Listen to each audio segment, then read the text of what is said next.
One town PS లో కొడాలి నానిపై ఫిర్యాదు నమోదైంది. ఉపా చట్టాన్ని ఉప్మా చట్టం అంటూ హేళన చేశారంటూ కంప్లైంట్ చేశారు ఉమ్మడి వెంకటేశ్వరరావు అనే వ్యక్తి.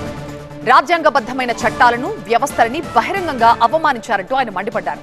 పవన్ పై అనుచిత వ్యాఖ్యలు చేశారంటూ కొడాలి నానిపై ఉమ్మడి వెంకటేశ్వరరావు కంప్లైంట్ చేశారు. ఇంతకు ఈ నెల 8వ తేదీన కొడాలి నాని ఏమన్నారు చూద్దాం.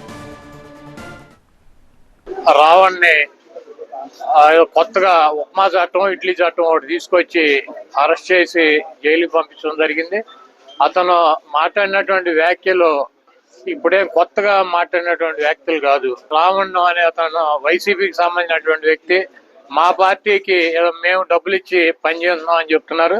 మీరు కనుక ఈ మొత్తం ఈ జరిగినటువంటి సంఘటన కనుక మనం పరిశీలించినట్లయితే తెలుగుదేశం పార్టీ వాళ్ళు ఎక్కడ కేసులు పెట్టలే అతని మీద.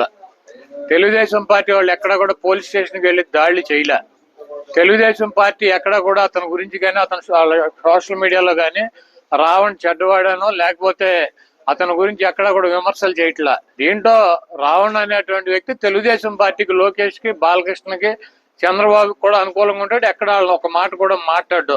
కాబట్టి తెలుగుదేశం పార్టీ కాముగా ఉంది. వీళ్ళందరూ కూడా అతని మీద మరి దాడి చేసేటువంటి కార్యక్రమం